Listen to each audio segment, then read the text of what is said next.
Hey, I keep starting off my YouTube channel. If you guys are watching, if you guys are watching my videos on IGTV, please look for me on YouTube at Gilman. I'm trying to and subscribe, please.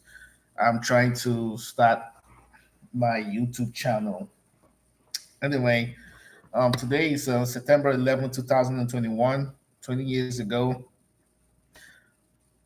on this day 20 years ago, I remember coming back from from class. Um, I was taking this program called Basic at the University of Port Harcourt. That's where I grew up. My dad was a professor down there, and the reason why I was doing that program was because I couldn't pass the national exam to get into the university. It was a tough exam, by the way. So anyway, I was doing a program called Basic, and I remember coming back from class that evening because it was around 4 local time, around 4 local time in Nigeria, and this incident happened in the morning around 9ish in New York City. And what we used to watch back then for news was Fox News and the CNN International. Then at night is regular CNN. That's the one we watch right now in the states. But we watch CNN International, which is the British CNN. Um, I came to my friend's house at Godomokoa. He was he's on my IGTV. We had the conversation on IG Live. Please go check out that conversation. Very very informative. But anyway, I went to his house and he was in the shower, so I went to the living room and I was with a friend of mine, a mutual friend of ours. We all hang out, Alozier.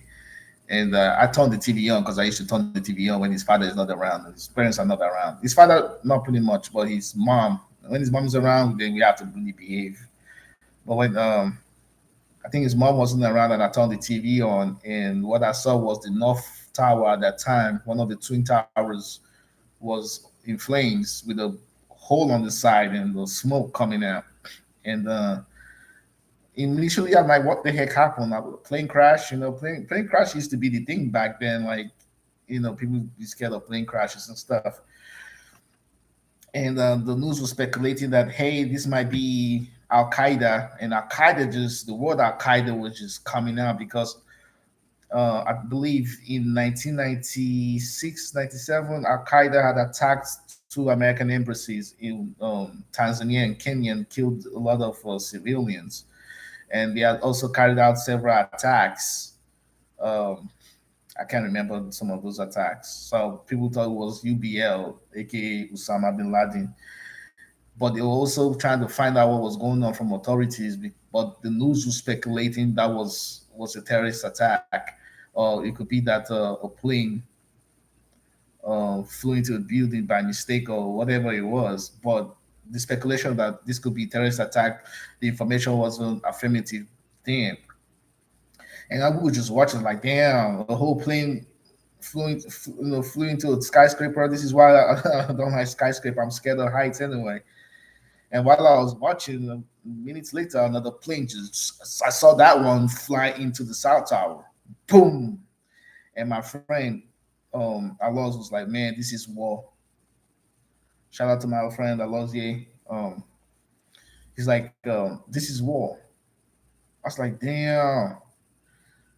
All right, oh my God! And everybody know the events that played out. With the buildings collapsing and Building 7 collapsing, and people just got killed. People jumping up from skyscrapers. Um, it was horrible. It was a sample day, which is horrible. I couldn't sleep that day, and I was 19 years old. Anyway, fast forward, going into after after graduating with my bachelor's, I'm ready to you know branch out and go live life. Um, Pressured my people that hey, I want to go to the United States, whatever, and my parents financed my coming back to the United States, and I flew to Los Angeles within months. within three weeks of me coming to Los Angeles, I went into serious problems. I was almost homeless. In fact, I was homeless. In fact, um, somehow that's another story, and I don't care to talk about it. But people that know the story know the story. Uh, so I was couch couch what do you call it, squatting, couch squatting on with a couple of friends that I met through a relative of mine. She hooked me up with them, and I was sleeping on the couch and trying to find my way. And while I was there living in LA on Crenshaw and Slauson Boulevard, um, yeah, it was tough. It was really tough. I was applying to all kinds of jobs. This is where Career Builder used to be the shit. Career Builder. Anybody remember Career Builder? Monster Jobs and Career Builder was the thing back then, and all they kept showing was telemarketing jobs and stuff. And I couldn't get any kind of office work, telemarketing. I was trying to get my work experience going on with my bachelor's. I'm like, damn, my little bachelor's can't even get me a job. But back then in 2007, the US was going through a financial depression. This was the crash of the housing market, where people bought a lot of houses. They bought a lot of houses and can't pay for them. And the bank started recalling loans, and people couldn't pay for the houses that they bought. And it was bad. People committed suicide. It was bad. People lost their job. And the economy was ran based on the housing market back then. So there was no jobs. I kept walking around. And back then, Wi-Fi was luxury.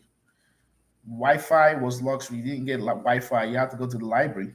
So you're spending 2, 3 hours, 2 hours, 3 hours on your lot of time in the library to use a computer to apply for jobs. I would walk down the street on William Power Boulevard. By the way, this was when I was down the street from Nisi Hustle, Nisi Hustle's marathon stop. Then it wasn't called the marathon stop. It was close to the corner of Crenshaw and Slauson, and I live 2 blocks heading towards Liberia. Living in Los Angeles, I had some good times, but it was some terrible times. Real struggling. Like, if we can buy noodles, that's on a good day. On a bad day, we can just soak Gary and sugar. On a very fair day, it's Gary, sugar, and pig milk and granules. That's when you know that day is good. It was tough. People think we'll just come to America and we just start making money. I went through hell, and I've had my share of ups and downs growing up here. But anyway, going back to my story, so it was really tough. And I was working at off Broadway shoes. I was selling shoes in Hollywood, up on Sunset and La Brea, and the amount of money that I get whenever they gave me hours to come work, I couldn't even pay my rent, man. All I had money, I didn't have money for food. If I could afford my rent, I can afford a little money for bus pass. It used to be $62 for a week in LA for bus pass. I don't even know how much is it right now. This was back then, and I'll have to come up with some change to get prepaid card to call. Yeah, those were some tough days. But anyway, one day I went to the library in my neighborhood, which is about 2, 3 blocks um, adjacent of Crenshaw, just on Repal Boulevard, but going north. And I am like, you know what? Because I always told my friends back in Nigeria I was going to join the military, and they thought I was joking. They all thought I was joking, and they were shocked to see me when I was, in my military uniform. They thought I was joking. So one day I went to the library, and I went to this army website, and put in my information, and I got a call from this white sergeant. Came to the house, befriended me, selling me the army, whatever. He took me to the army recruiting office on El Centro. Is it no, not El Centro, Encino, I believe, or whatever it is. I think it's Encino. Nah, it's one of I forgot the name of that little city, but it's in Los Angeles County. But anyway, so I went down there, took the test for like about 2 hours. Boom, I passed very well. Um, it was gonna bring me into the army as an E4 or specialist, which means I only have a year. I don't know how they do their advancement, but as an E4, then my next grade would have been a sergeant. You know, but anyway, I didn't tell my parents about it until it was good that I passed the test, and I was the only thing I had was just to go to MEPS, military entrance processing, to get the stuff going on, and I could have gone to the army boot camp. So I told my mom, and my mom flipped out. My dad was flipping, man. My mom, not so much. She didn't like it, and of course, she was scared. These were times we had high casualties in Iraq and Afghanistan, right? High casualties and high defections. A lot of people were defecting and moving down to Canada to avoid uh, prosecution, or what they call it, defection. Anyway, they defected to Canada, and some Americans living in Canada can't come back to the United States right now. And my father was so mad. He didn't take it very well, and I had to talk to them for some days about it. And my dad just didn't want to hear it, but I was able to talk to my mom, and we came to a compromise. I'm like, okay, how about the Navy? But I had to do something. My parents was like, you know what, you don't need to join the military. We will support you from Nigeria. We'll help you pay your rent from with our, Nigeria salary. I'm like, no, I can't do that to you guys. I'm a man. I'm a man. I know what I did when I asked you guys to send me down here. I need to be a man. And if dying in the process to becoming a man, then that's it. It's part of life. But my parents didn't want to hear that. So anyway, I was able to compromise with my mom, and I I thought I would check the Navy. She didn't really agree at first, but I went back to the library, went to the Navy recruiting website, put in my information, and the senior Navy recruiter at that time was Nigerian. He's a senior chief now, Senior Chief Madumese Obum. Um, very well respected in the Navy community, in the Navy enlisted community, very, very respected. Hey, Senior Chief Madumese, if you are listening to my my video, because I'm going to post it up on Instagram. I'm shouting out to you because you're one of the people that have shaped my life. Everything that the Navy has given me was because of you, because you helped open that door. So I'm giving you my shout out. I'm keep sending you your flowers while you're still here. You've done a lot of good for me. Um, but anyway, um, he called me in, gave me the information. Had his E5s, his petty officers to um, basically recruit me, and I made some mistakes, and that's another video. I want to do videos where I'll be talking about my war stories or my sea stories, whatever you guys want to call it. But anyway, went to boot camp. From boot camp, I deployed in 2008, 2009, and we was doing maritime security. These were long days at sea. And in my 2008 deployment, that was one of the most difficult deployments for me, because we had a, a maritime assignment where we had to establish naval presence at southern Basra oil terminals. These oil terminals are called KYOT and ABOT. So these oil terminals, just think of a gas station where there's long lines of cars waiting to get gas. That's how this oil terminal looked like, because there was long lines of oil tankers, the big ships, just in line, and those ships were prime targets for Iraqi insurgents and Iranian Revolutionary Guards. Prior to us coming down there and establishing some kind of big naval presence, some sailors and Coast Guard members got killed in a small boat attack from terrorists.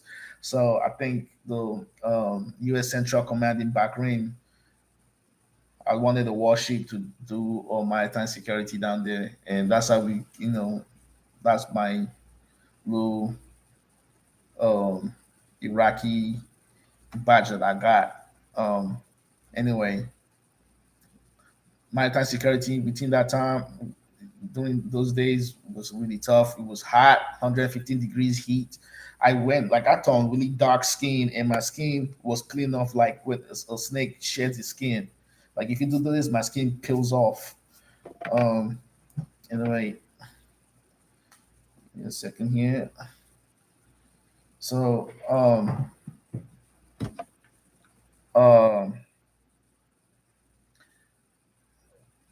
those were some tough days. But then I'm not even the sandstorms too, because I worked outside. I worked outside doing security rounds and boat operations and on reps and flight quarters and underway replenishments and the sandstorms those were some difficult days. During deployments, we worked at least 18 hours, at least 18 hours a day, 18 hours a day for 6 months. And this is back to back years. But anyway, I left the ship and I was a fleet returnee to Naval Great Lakes Naval Training Center, and I was trying to switch specialty to become a hospital corpsman. While I was in hospital call school, I made some friends, and I met Aaron D. Ulon, HN Aaron D. Ulon, nice kid, very respectable kid. I was one of the oldest in my set. I was the oldest fleet returnee. In my class, I was the oldest fleet returnee, and I was the E3. Um, Ulon was not in my class, but he was in my sister class. But we were friends, and he would come talk to me, ask me for advice, ask me for my deployment stories. Most of the guys from bootcamp are eager to join the fleet, so they want to know and story time and whatever. Um, Aaron got killed in Sangin, Afghanistan, on dismounted patrol. A sniper shot him in his neck. Um, Kyla Estrada was a brilliant young man. He was the education petty officer for our class, the smartest guy. That guy was the smartest guy in our class. Um, the, you know, During graduation, they had like overseas billet, and they gave him Naples, Italy. He turned it down to go green side. So in hospital call school, there's blue side and there's green side, depending on what you want to do. The green side is called FMTV, Field Marine Training Battalion. So people that go to FMTB, they go to the training in North Carolina or is it South Carolina and San Diego. There's two schools, and after a successful completion of that course, they attach to a Marine Corps unit. So they become docs for those Marine Corps units. Blue side, we are not attached to the Marine Corps units, but we're attached to hospital units. But doesn't mean that you don't deploy to hot spots just because you're not with the Marine Corps and dodging bullets and patching injured Marines up or whatever. He turned that billet down to go to Naples, Italy, and I think he went to South Carolina, whatever. Um, E- Estrada, he was a HM3. He made HM3, and his unit was out in Djibouti, Africa, training and they're doing a shooting exercise, and he got struck by a bullet. He got killed by mistake by one of his Marines. That was the end of his chapter, and then I couldn't believe it. I found that out on Facebook. Um, Estrada is a good kid. I didn't like him because I always competed with him. I didn't like him not because I hated him, but um, he was a little bit cocky. But I don't see that he was cocky. He was really confident, and he knew his stuff. He was really really smart. I don't know why he didn't even go to university. But anyway, people choose their part. That's why in my last video I talked about time and purpose. People choose their purpose and what they want to do in life, and you know. Um, uh, anyway, so I left call school, and then my then wife, who's now my ex-wife, she was stationed in Washington State, and I was transferred to co-locate. to with her in Washington State because she was on the ship and I was shore duty. But on shore duty, I worked in the clinic as a Blue Side Hospital corpsman. But part of my duties as a collateral duty was to work with the MAs, the Master of Arms. So the Master of Arms are the Navy police. You know, everything police, security, enforcement. It was the Navy police. So part of my collateral duty was to get trained by them so I can stand guard duties and conduct or enforce Navy, just work with them in Navy enforcement. And this guy, I forgot his name. I just know him. I just know him. But it's not someone that I really talk to because we always go down there for training and shooting exercise and whatever. Um, he had gotten an individual augmentee billet. So what the individual augmentee billet is what we call IA or individual augmentee. So the army does this thing where because they were had shortage in personnel, whether it was casualty or people, recruiting or whatever. So what they will do is to go to other branches of the U.S. military to get people to come work for them for a specific number of months or maybe a year to do specific duties, and most of these duties were in area hotspots. Hotspots. The area of responsibility was in hotspots like in Afghanistan, Iraq. Um, it was not like going to DC to do IA. It's really usually in the you know area of theater, and he was a specialist. I think he was I believe he was an E4. I think it was MA2. Yeah, he was an E5, and he was a canine specialist. He had a canine dog. I guess part of his duties was to embed with army units, and they go door by door. The ground pounders they kick down doors, and he has a dog, and for protect to protect his guys, the people that he was deployed with. He got killed. Yeah, a roadside bomb with his dog. Messed me up, man. You know that happened in Afghanistan. Some of some some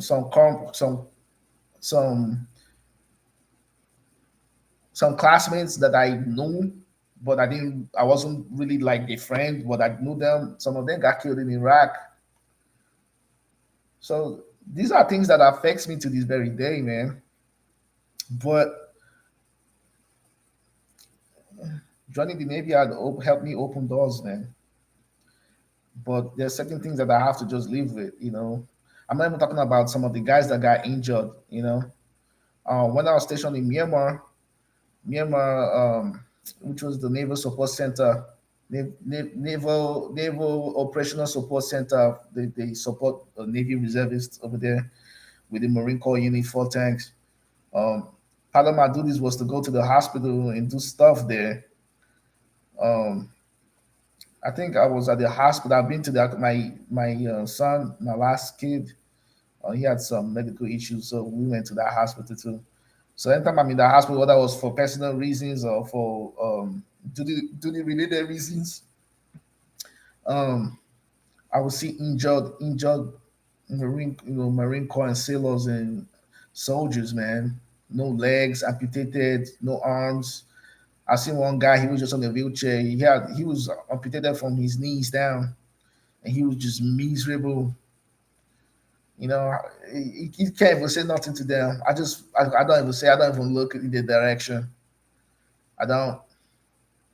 It's thousands of people, thousands of veterans that they had to kick out because they couldn't be deployable assets. Thousands. We're not even talking about the thousand people that got killed in both wars, in the Iraq and Afghanistan war. We're not talking about the injuries, the physical injuries and the mental health injuries, PTSD. You know, if you make it sound, one of my instructor in core school, we couldn't drive. because every time he's driving in the middle of the road. You know why he's comfortable driving in the middle of the road? Because of roadside bumps. People have to live like that for the rest of their lives. And I'm not saying all these things to just make people feel bad. While I didn't get to do 20 years in the military, some of those experiences have shaped my life, man.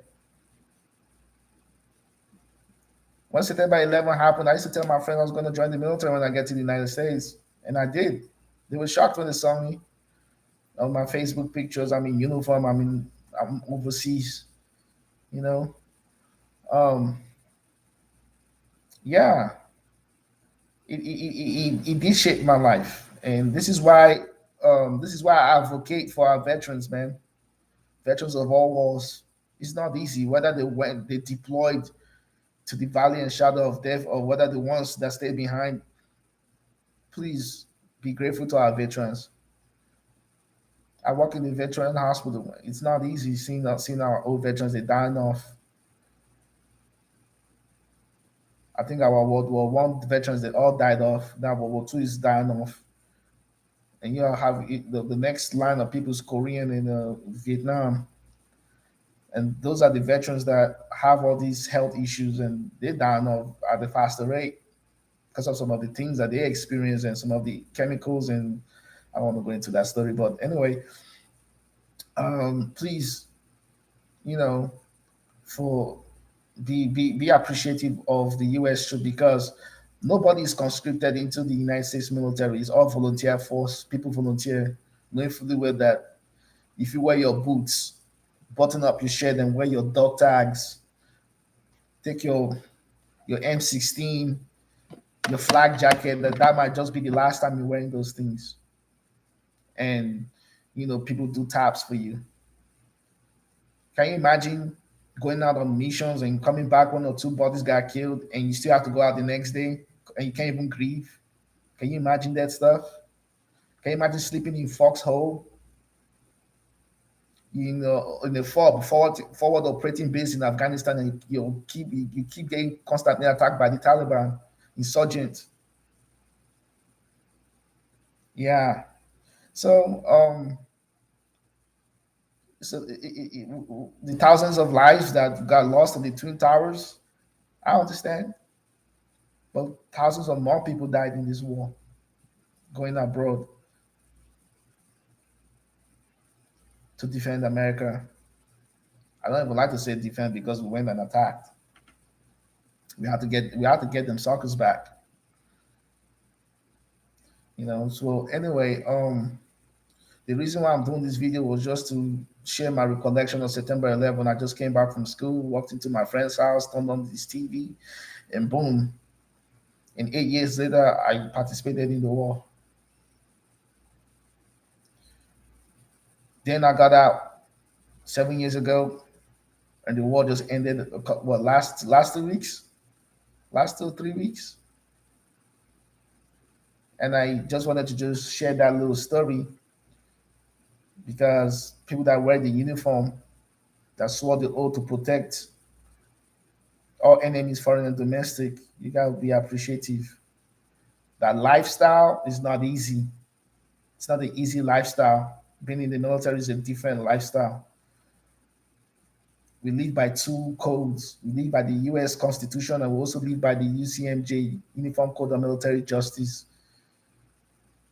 Any little thing can get you in trouble. You can lose your retirement. Yeah, you can lose all your benefits. It's not easy. Going on deployments, staying away from your family for so long. People have been on deployments and had kids and didn't see their children because they got killed somewhere. So um, while the life lost on the Twin Towers is so somber, we also remember the people that went out there to go fight America's war. I will end this um, little stream because this is my second stream, and the first stream I didn't have a what you calling it of the volume, the voice wasn't coming out. So I had to fix it. I'm trying to put up my little equipment. I have the microphone now, the earphones. Um, Still trying to find a way to use this right here. Um, I will eventually make this a professional environment to do live vlog videos and do some podcasting over here. So if you ever come on my channel, please like and subscribe. I'm sure you guys will learn from a lot of things from me. Not just some of the things that I from my experience that I can teach or learn from my experience or some of my knowledge that I always drop on Instagram. So I'll be uploading this video on my Instagram, and you guys go find me on YouTube. Type me my first name or last name, or just type in Igilman. You see my YouTube channel. I only have one video right now. This is gonna be my second videos. I'm probably gonna take some of my. I've I'm trying to figure out how to download my IGTV videos and put it on my YouTube so I can get some viewing stuff going on here. And I'm not constantly doing, these videos or podcast, or I have to do it whenever I can. And today's one of my days that I took off to really relax. Even though I'm not really relaxed, I was kind of working, and I decided to do this because it's September 11th and I wanted to share my story. But anyway, like and subscribe, okay? And have a great weekend. And we are out. So another thing again, I still have to learn how to operate the systems and come up with a format on how to do this. So I'm building while I'm flying. I'm building while I'm going. So yes, I hope you guys enjoy it. It's not the best, but I can only get better every time I do this. Anyway, thank you.